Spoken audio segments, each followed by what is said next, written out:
Le livre de Jérémie, chapitre 42. Tous les chefs de troupes, Jochanan, fils de Caréac, Jezania, fils d'Osée, et tout le peuple, du plus petit au plus grand, s'approchèrent et dirent au prophète Jérémie: Fais bon accueil à notre supplication, intercède en notre faveur auprès de l'Éternel, ton Dieu, en faveur de ce qui reste de nous, car nous ne sommes plus qu'un petit nombre, alors que nous étions si nombreux, comme tu peux le constater par toi-même. Que l'Éternel, ton Dieu, nous révèle le chemin à suivre et la parole à respecter. Le prophète Jérémie leur répondit: Entendu, je veux intercéder auprès de l'Éternel votre Dieu, conformément à votre demande, et je vous annoncerai, sans rien vous cacher, tout ce qu'il vous répondra.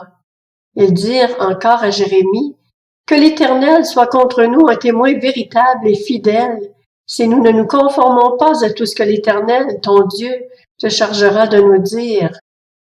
Que cela nous plaise ou pas, nous obéirons à l'Éternel notre Dieu vers qui nous t'envoyons, afin qu'il nous arrive du bien. Oui, nous obéirons à l'Éternel notre Dieu. Au bout de 10 jours, la parole de l'Éternel fut adressée à Jérémie, et celui-ci appela Jochanan, fils de Caréac, tous les chefs de troupes qui étaient avec lui et tout le peuple, du plus petit au plus grand. Il leur dit: Voici ce que dit l'Éternel, le Dieu d'Israël, vers qui vous m'avez envoyé, pour que je lui présente votre supplication.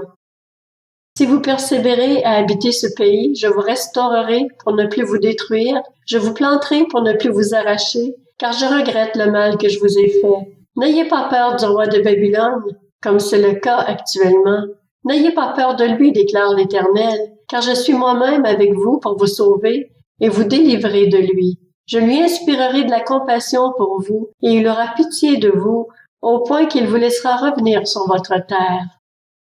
Si en revanche vous dites: Nous n'habiterons pas ce pays, refusant ainsi d'obéir à l'Éternel votre Dieu, si vous affirmez: Non, nous irons en Égypte, où nous ne verrons plus de guerre, n'entendrons plus le son de la trompette, et ne manquerons plus de pain, et c'est là-bas que nous habiterons, alors dans ce cas, écoutez la parole de l'Éternel, reste de Juda.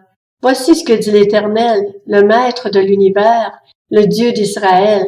Si vous décidez vraiment d'aller en Égypte, dans l'intention de vous y réfugier, l'épée dont vous avez si peur vous atteindra là-bas en Égypte. La famine que vous redoutez tant s'attachera à vous là-bas en Égypte, et c'est là-bas que vous mourrez. Tous les hommes qui prendront la décision d'aller en Égypte avec l'intention de se réfugier mourront par l'épée, la famine ou la peste. Il n'y aura aucun survivant, aucun rescapé, suite au malheur que je ferai venir sur eux. En effet, voici ce que dit l'Éternel, le Maître de l'univers, le Dieu d'Israël. De même que ma colère et ma fureur se sont déversées sur les habitants de Jérusalem, de même ma fureur se déversera sur vous lorsque vous irez en Égypte. Vous deviendrez un sujet d'imprécation, de consternation, de malédiction et d'insulte, et vous ne reverrez plus cet endroit. Reste de Juda, l'Éternel vous dit de ne pas aller en Égypte. Sachez-le, je vous en avertis aujourd'hui. Vous vous égarez vous-même, puisque vous m'avez envoyé vers l'Éternel votre Dieu en affirmant: Intercède en notre faveur auprès de l'Éternel notre Dieu. Révèle-nous tout ce que l'Éternel notre Dieu dira et nous le ferons.